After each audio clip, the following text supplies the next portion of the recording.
Greetings in the wonderful name of Jesus Christ. Thank you so much for tuning in. Yes, kamalami ngongesti wakadlamini ebafethu. Kunolunye udaba thinkipele chips yami engifuna silidiscuss kancane. Ngizoyibeka somkhulu. Ngizoyithatha. Engifuna silidiscuss nje kancane lolu daba lolu.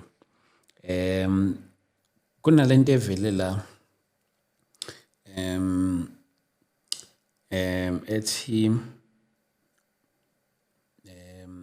kunodaba oluvela lapha kwisolezwe. But before lona ngicela nje ukuthatha leli thuba leli nginibingelele nonke bazalwane bami, ngibonga isupport eninginikeza yona. Ngiyazi ukuthi kwesinye isikhathi sifake ezinye izinto la ezikhoza imibono engafani. Bakhona labo who always come with different comment kodwa kungasikho ukuthi mhlawumbe ngoba bamelene nayo yonke into umuntu ayenzayo. Thola nje suke banombono ohlukile only on that particular thing phela. So nje I just want to appreciate each and every one of you, more especially my members of my channel. Thank you so much bafowethu. And now mhlawumbe before I be member, I'll encourage you to become one ukuze wenze umsebenzi wethu ukuthi ube lula kakhulu. And again ngomhla ka 29 March ningakhohle bazoni bami lapha na eThekwini 139 Victoria Embankment sizobe sikhona lapho. And ngomhla ka last Saturday of February sizobe sikhona futhi in the very same venue 139 Victoria Embankment siza nomama uMatekwane lapho sizokhulekela abantu lapha eThekwini. So ngiyanxenxa nonke bazona bami ukuba nize nizoba ingxenye yalemkhuleko eqhubakalayo. Ngiyazi ukuthi njoba kusasele isikhathi it's a season of prayer and fasting. Abaningi basemkhulekweni, abaningi bathandaza.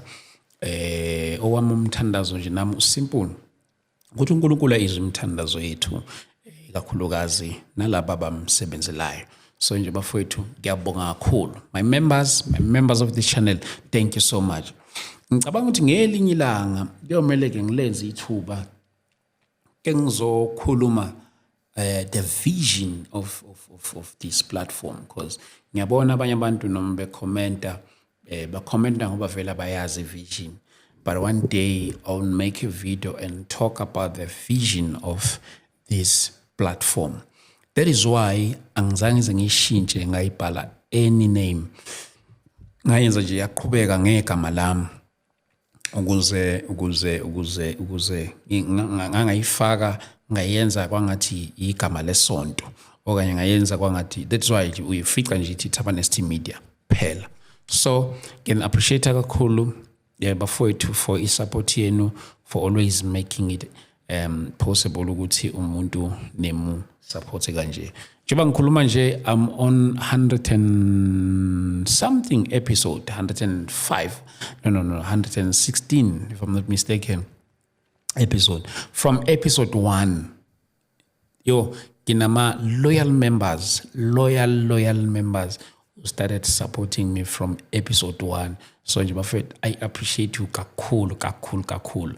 And again njoba sikunyaka omusha kasha ngathi ngiyanithembisa ekuthenini ukuthi ziningi inhlelo sizoyithola ehlukahlukene futhi manje senizobona nobunye ubuso obuzobe buhleli kulesi situlo engihlala kuso obuzobe buqhubeka buconductor ama interviews. So we are growing, we are growing. So bengiphethe nasi istory. Bengiphethe nasi story ebengifuna ukuthi sidiscuss kancane, maybe in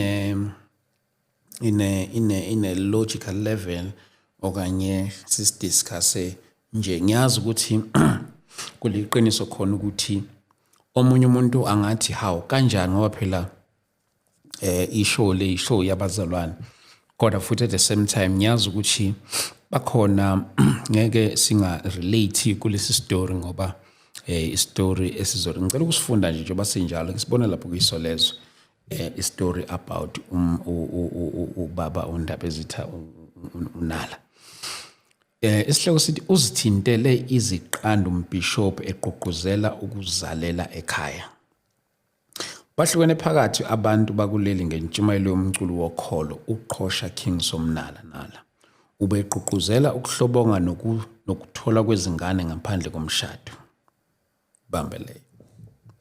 Yazi ukuthi umuntu uzothi hawu kanjani ngoba phela lento imikhulunywa umuntu ongakholwa kodwa bafowethu eqiniso lithi even not la insindisweni we have a number of people abathola ingane kodwa bengashadanga. Ngicela isilayele story lesi. uNala uqoqozela abantu besifazane abangashadile ukuba bazidike ngocansi olungaphephile ngalama holiday ukuze bathole abantwana. Okay, uma ungowesifazane oneminyaka engu-33, 34, 35 lapho nje awushadile futhi awunangane kuzofanele uzitholele indoda ezokukhulelisa uthole ingane yakho. Akudingeki ukuba uze ushade kodwa akufanele uphuthelwe yithuba lokuba nomntwana ngenxa yokuthi awushadile. Udinga indoda eshadile noma engashadile. Uma nje nivumelene nixoxe indaba. uNala uthe akufanele ukhathazwe ukuthi awunayo indoda bese ukhathazwa na ukuthi awunayo umntwana. Okay. Kukuwe ke ukuthi ufuna ezimbili noma eyodwa kodwa zala ngoba ukuzala kuyisibusiso. Onxusa besifazane ukuthi bangazixaki ngevesi laseBhayibhelini elithi kuyisono ukuhlobonga noma ukulala nomuntu ongashadile naye. Uthe akakhulumi ngabantu abakholelwa ekutheni uJesu watholakala ngenxa yomoya oyingcwele. Labo bakholwa umsangano. Mina ngikhuluma nabantu ababhekene nempilo yangempela. Akunankulunkulu ongajezisa umuntu ngenxa yokuthola ingane engashadile. Abanye bakhwele badilika kuNala futhi bashiya angalazi bemsolo ngokudlisa abantu shave kodwa abanye bathe nakho singilahlekela abanye bakhwele badilika kuNala futhi bashiya engalazi bemsolo ngokudukisa abantu ngokudlisa abantu shave kodwa abanye bathe ibambe ngakho vele iqiniso liyababa. Akukhona ukuqala uNala othi useyinkosi enesizwe sayo esesithintela iziqando wasusa umsindo ezishaya isifuba ngokuba namanzi angcwele. Futhi iyabaleka lento yami ihlale ibaleka kanti ngifuna ukuyifunda njengoba injalo ngize ngiyiqede. Angifuni ukuthi iphazamiseke. Ekuphela besikhona khona ingxolo bafethu ngifunda online so ivele ibaleke. Abanye bakhwele badileka kuNala futhi bashiya engalazi bemsola ngokudlisa abantu shave kodwa abanye bathe ibambe ngakho vele iqiniso liyababa. Akukhona ukuqala uNala othi useyinkosi enesizwe sayo esithintele izinqando wasusa umsindo ezishaya isifuba ngokuba namanzi angcwele futhi wayethi ayiqeda nya ingculazi. Wagcina esephendula kabi nombhishophu Vusdube we-eThekwini Community Church nomnyango wezempilo KwaZulu-Natal. NgoDisemba 31 wagcizelela ukuthi unedamu elinamanzi angcwele azobe ephulukisa ngalo abantu abagulayo ku-340. Cishe ngam-advertisela. Okay, bese kuyi-address yakhe le. Oh yes. So nansi indaba la. Ngiyazi ukuthi omunye uzothawo kanjani. But ngicela ke sibuke in a different approach. La insindisweni sinabo abafowethu nodadewethu esebekhulile ngeminyaka. Ngifuna ukuthi le ndaba angifuni ukuthi le sithi i-right lento ayishilo noma i-wrong ngiyazi ukuthi vele scripturally asihambelani nalokho akushoyo la ubaba uNdabezitha unalo. Siyamhlonipha impela ebudaleni bakhe, kodwa kulokho akushilo la asihambelane nakho futhi asikuboni kuliqiniso. Kodwa ngifuna ukuthi ke sirelateise ekuthenini ukuthi ngizocela ufonela someone, ngifuna ukuzwa i-input yakhe lolu daba lolu, ngoba hayi bafowethu isukile ngempela. Ngizama ukumfeature lo mzalwane wami ekuthenini ukuthi aphawule kulento le, ngizwe ukuthi input yakhe ingathini. Okay, okwamanje ngiyabona ukuthi akatholakala, but engifisa ukusho bazana bami ukuthi sinabafowethu la evangelini asebe badala, abanye babo basindiswe vele sebenazo izingane, abanye babo besindiswe bangakabi nazo izingane. Mhlawumbe abanye babo bangakuthatha lokhu bekuthathe njenge freedom ukuthi hayi vele ubaba uNala uqinisile ngalokho okushoyo, ngalokho akushoyo la. Cha, nathi ake let us indulge ourselves into sexual activity ukuze sikwazi ukuthi sibe nabantwana, ngoba sengimdala akasekho umuntu engamthola ekutheni ukuthi ngikwazi ukwenza naye abantwana. In that case, bazalwane bami, into engifuna ukuyibuza ke, my biggest concern ukuthi ke nangu umuntu akamtholanga kumuntu ekuthenini ukuthi abe naye abesebudlelwaneni ngenhloso ukuthi athole umntwana. Kodwa ngifuna ukubuza ipoint elithi uma enza indlela ethile, ngiyazi ukuthi khona lezi indlela ezihlukene lezi ukuthi umuntu ugcine esehamba eyothola umntwana, angazi bayibiza ngalezi zinto ngohlukahlukana kwazo, kodwa ebese egcine umuntu osethole umntwana through yona lama process la wenziwe ezibhedlela ekutheni ukuthi lento ukuthola umntwana kodwa ungabanga ungazange ube sebudlelwaneni with someone, okanye ungazange ube ungazange uyocansini, ya ngisho njalo. Ngabe ku wrong yini lokho? Ngiyazi umuntu mhlawumbe ngathi awuyibuza kanjani into enjalo. Ngicela nje uzwe imiqondo yenu kuloko. Ku wrong na? Ngiyanga ocansini, ngithandanga na someone, ngenzanga lutho. Ngibona ukuthi sengimdala manje, sengireache u40 and 45 years, umntwana nginaye. Asengidecide ukuthi awuthi ngiyozenzela lento abanokuyenza ezibhedlela ekutheni ukuthi ngikhuleliswe bese ngihamba ngiyoyidedela umntwana. Ku wrong na lokho? Isizathu salokho ingoba ngiyasebenza, ngina imali, ngina umuzi, nazi imoto, sengaphila ngedwa nje, futhi angisena nefamily mhlawumbe abakithi sebashona bonke, sengasala nje ngedwa. Problem anginaye umuntu engiphila naye, anginaye ngisho partner. Manje ke ngiyakholwa ngisindisiwe, ngamamukela uJesu njengenkosi nomsindisi wami. Inkinga angifuni uku-involve ekuthenini ukuthi ngihambe ngenza ucansi ngoba angishadile. Ebese umuntu ke bese enza lento ukuthi aye esibhedlela ukuthi angizali izinto zenziwaphi, kodwa bese ehamba eyokwenza ngaleyo ndlela ukuze athole umntwana. Ngifuna ukuthola ukuthi ngabe umuntu owenza kanjalo u-wrong na? Okay, ngicela ukuthi ngiphinde ngimzame lo mzalwane wami ukuze akwazi ukuthi asilekelele lolu daba lolu. Madlamini, siyabingelela eNadlamini njani? Sikhona ninjani nini? Siyaphila baba, siyaphila, uNkulunkulu muhle, siyaphila. Siswami, ngiyazi mhlambe udaba mhlambe noma ubukwalibona luka mfundisi ubaba. Ngicela ukuthi ngiphuma umoya, angizwakali kahle. Oh, okay, uyangizwa manje? Ngiyakuzwa malandela, ngiyakuzwa. Yes, angazi noma udaba luka baba uNdabezitha uNala mhlawumbe ubukwalibona yini lolo abelishilo lapho ngilibone kwisolezwe.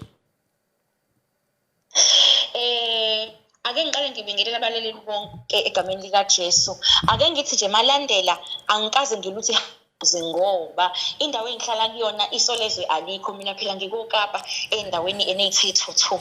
Manje isolezwe lapha alikho ngaphinde isolezwe ngapha balaleli ayasifundisa lezwe.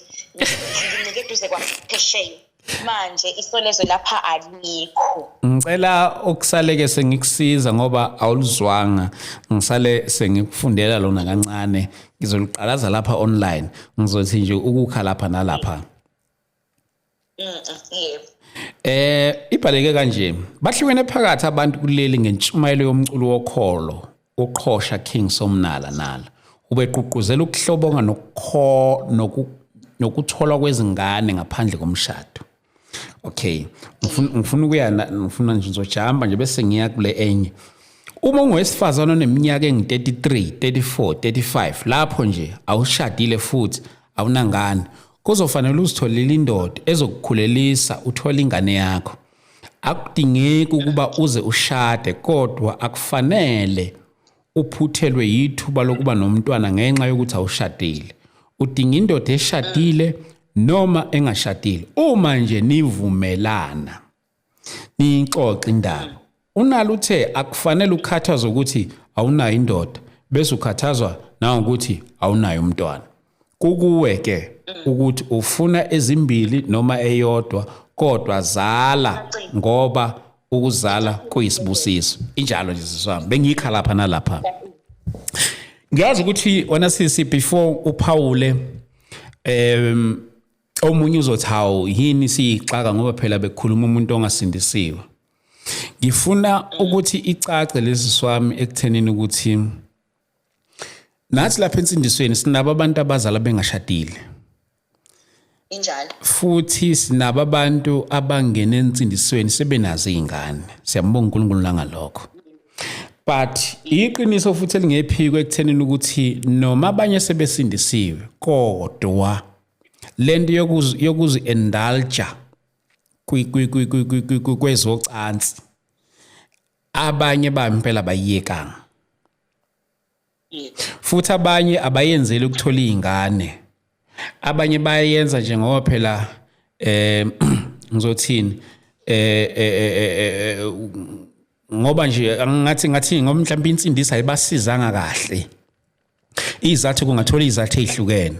But ngiyafisa ukuthi nale singayithathi ngokuthi mhlambe hayi unala akakholwa phela simele siyixake ngale statement unalo mhlambe ubekhuluma nama members ebandla lakhe, kodwa ngifisa mina ukuthi ke sirelateise nalapha ke ensindisweni. Sizi nampo sisibadala abanye impela ba complain ukuthi hey mina sengimdala manje ithiwani into yabantu asebebadala kodwa manje abangenayo ingane. Abanye uthothi impela bayayidinga. Malandela angiphinde ngibingelele futhi abalaleli. Sisi. Ithanda ukuba nzima Malandela indaba ye-studio sakho ngoba unabantu abaningi ake ngithi u90% abantu abamakholwa noma siphendula fanele siphendule sicophelele noma futhi sicophelela kodwa siphinde futhi neqiniso silifihle kodwa libe linjalo. Ngizoqala nje la kulolu daba lokuthi sinenkinga kulezi insuku yendaba eyiphika. Eish Kube nje siyaqala. Sinenkinga Dlamini yendaba eyiphika. Mina Dlamini uKristu ngimaze at the age of 18 namhlanje, next week ngizobe ngithi 40. Meaning nje uNkulunkulu into engintroducewe kuyona ekhaya ngiyayazi, ne lifestyle abazalwane, ngibe nenhlanhla futhi ukuthi ngazi uqoqaba oluningi lamabandla lapho engizalele khona iuniform nasefundisweni. So uyabona ukuthi senginayo picture. Kodwa uma ngabe ngiqoqa information nje ngabazalwane whether basindisiwe noma isechibini noma isezayoni noma ikashembe noma into nje ekholwayo ewumzalwane. Yes. Indaba eyiphika ikhona. Yini indaba eyiphika enamalandeli? Ukuthi ngithi ngenza into kodwa ngikhuluma okunye ngiyifaka ngaphansi kamata. Ngiyayenza lento kodwa ngiyayishaya. Uyabuza ubungozi. Ngiyayenza kodwa ngiyishaya. Malandela abazalwane bayalenza ucansi. Eish. Abazalwane benza ucansi beshadile, abazalwane benza ucansi bengashadile, abazalwane bayahlobonga benza ucansi ngaphandle. Hey madoda. Ukube akunjalo ngabe aziqhumi izingane ezamave zandle ngaphandle. Now ngibuyele kule topic oyishoyo yosisi asebebadala bangatholi izingane. Nginenkinga Dlamini. Mangase mhlambe ngiphenduleke la. uAbraham akabatholi abantwana kunkosikazi wakhe. Yebo. Usenkulu ufike uveza lesisimo sokuthi abantwana akabatholi. Uthi umkakhe ngicela ungene esincanakazaneni.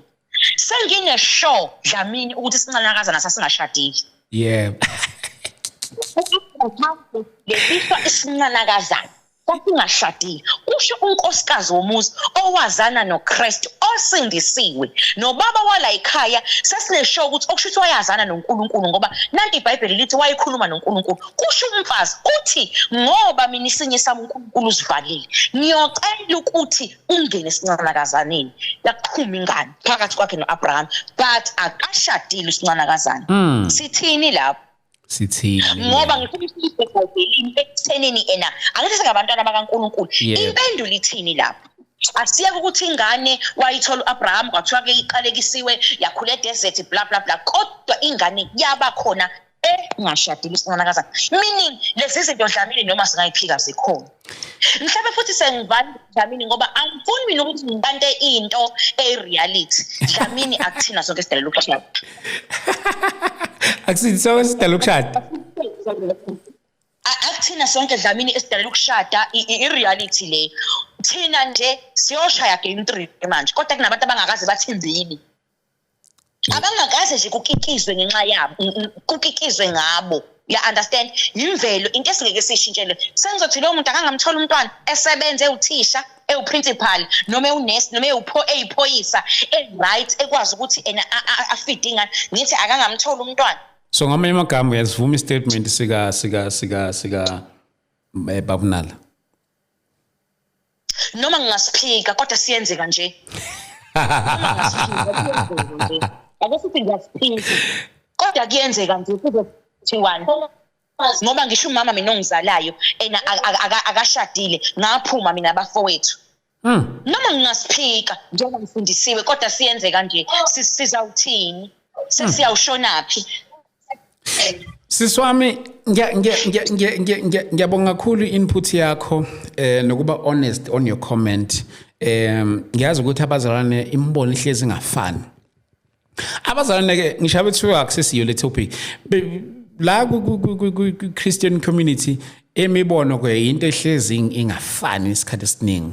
That is why ifica abanye bagqoka amaduku abanye bawagqoka amaduku bagxeka abangawagqoka abanye bagqoka bagxeka abagqokayo amabhlokwe zonke lezi imibono ihlezi ingafani indlela oquote ngayi-scripture athi hayi lena out of context lena uyabo. So even nakuwa ama topics kanje athinta impilo ngiyazi ukuthi abazalwane esikhathi esiningi izinto ezifana lezi futhi wena ikakhulukazi in your scope of work unokuthinta even ama topics ahlukahlukene sexually zonke lezi zinto lezi abanye abantu bagcina bebe nawe ukuthi hawu umzalwane uyikhuluma kanjani into nje ngiyakhumbula nje kwakwathinta enye topic about izinto zasemakamelweni kuthiwa hawu why ukhuluma into kanje then bese ngibuza ukuthi hawu abazalwane shothi kahle kahle makuthinta into esekamereni hayi akukhulunywe yini ngayo uyawubhekana kanjani nezinto ezifana kanje? Abayithandi knowledge abazalwane abayithandi knowledge at the same time kodwa bayalimala.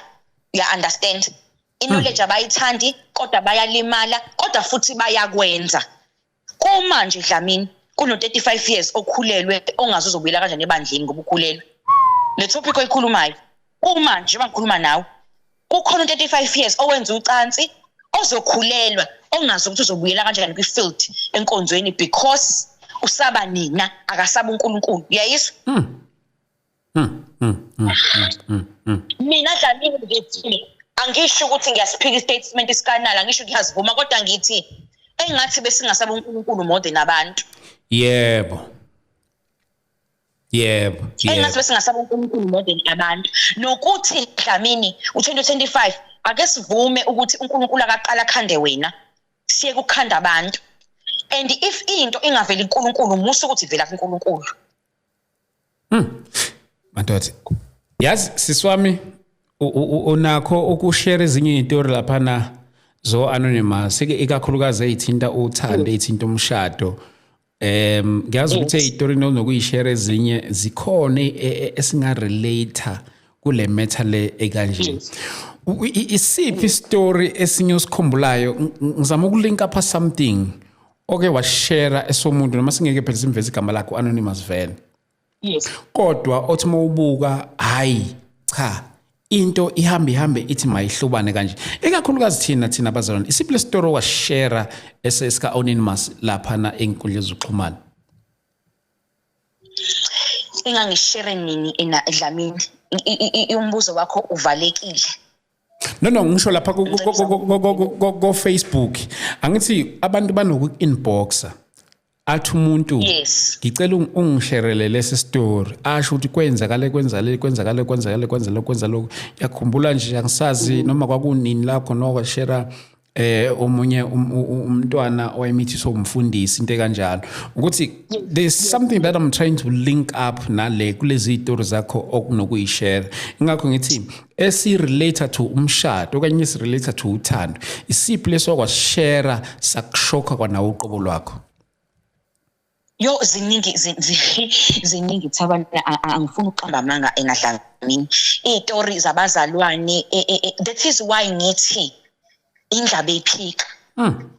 Uyazi ukuthi eNathabani ngike nganenhlungu ukuthola umuntu engimethembayo ukuthi kuphuma unkosikazi phakathi endlini ukhishwa umunye umuntu wesilisa.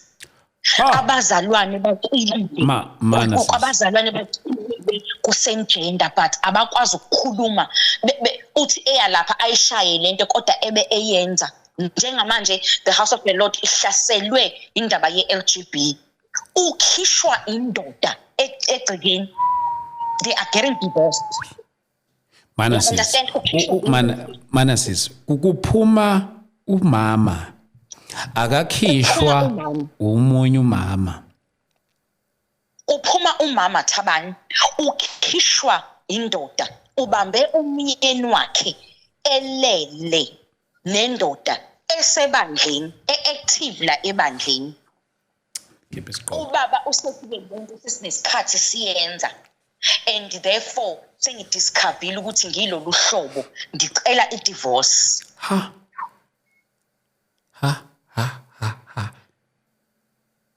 But at the same time we preach ukuthi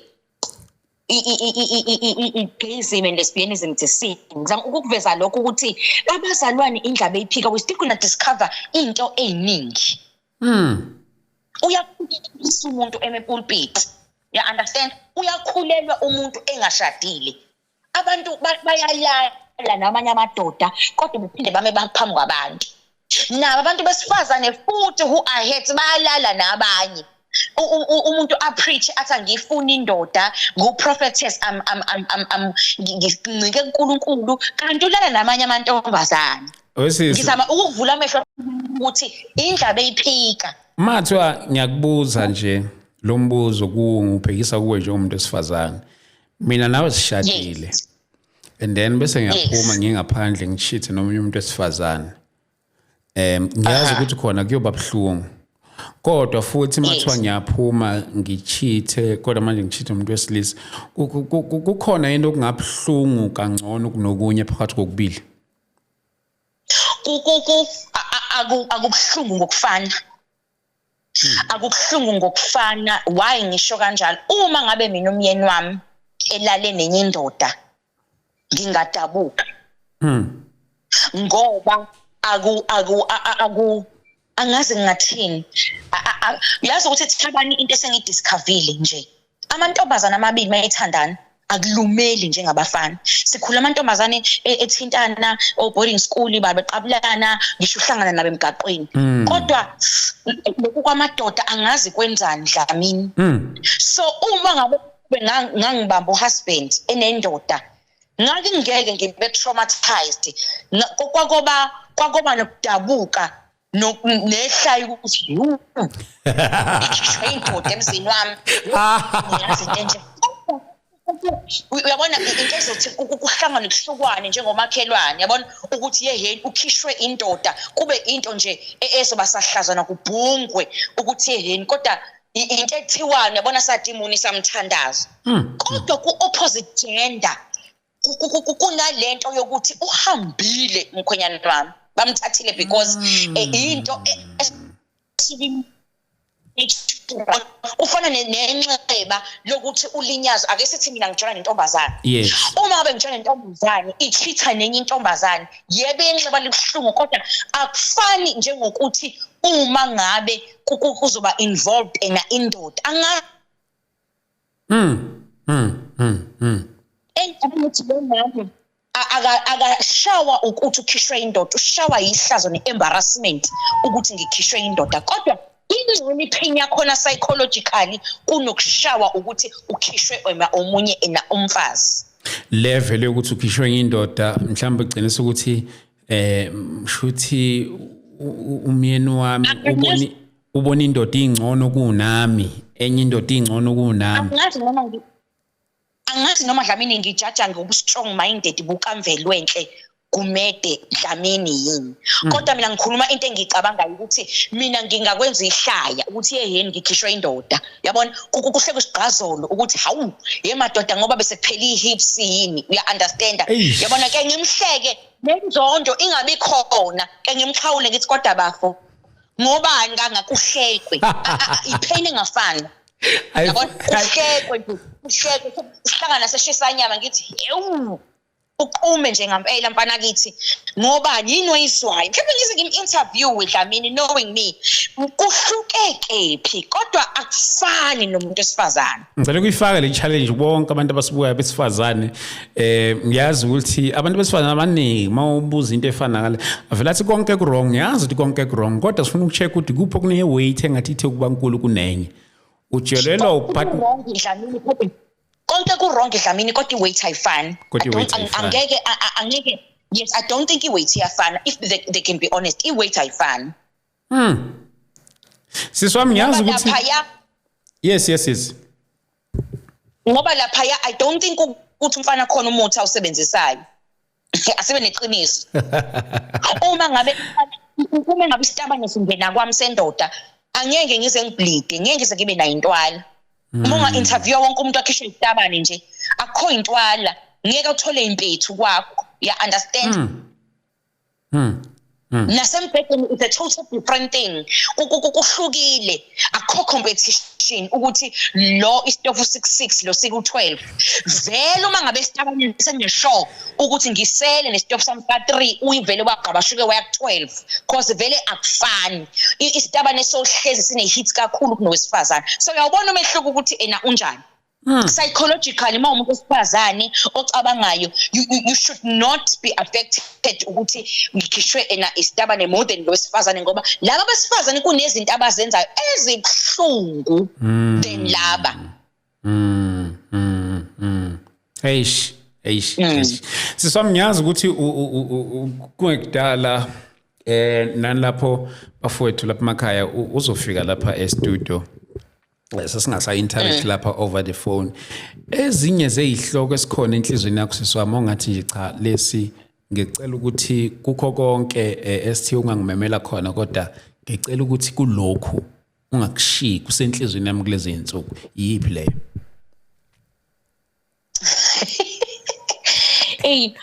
bhuti wami ulonyaka ukuthi bengifuna ukudila kakhulu nge-mental illnesses ngibona siyi-generation that is failing mentally even nami nje manginesingi ngibona kakhulu i-generation yethu ifaila ukudila nezimo mentally uya understand kodwa uma senza ama-topic emshado noma umema abantu noma kunjani ngiyafisa ukuthi ungangishiyi kwi-topic ethi why do Christian marriages fail kangaka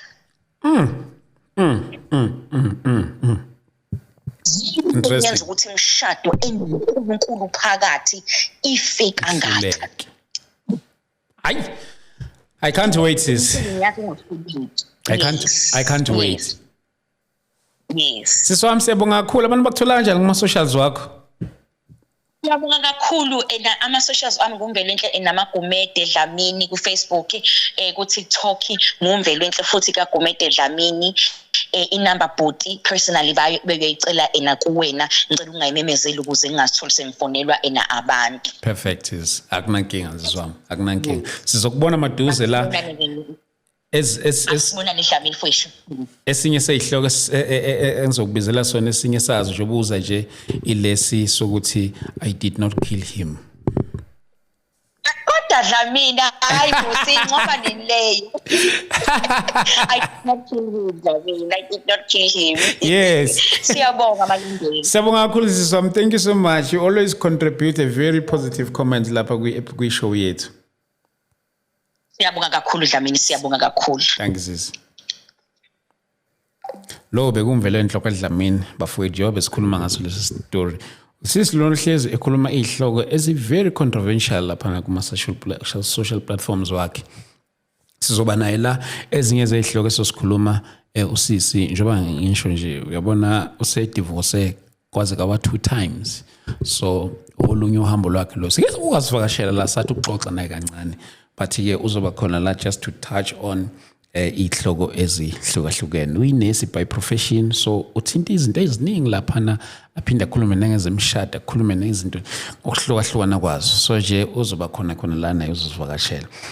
Siyabonga kakhulu bafowethu, ningakhohlwa ngomhla ka 29 March sobe seThekwini 139 Victoria Embankment.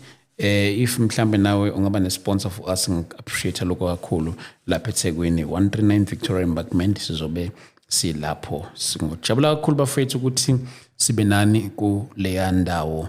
Ningakhohlwa uNkulunkulu angcine lapho bafethu isazolokhu ibonana nje kakhulu sithinta ihloko ehlukahlukene. uNkulunkulu angcine, uNkulunkulu anibusise lapho. God bless you.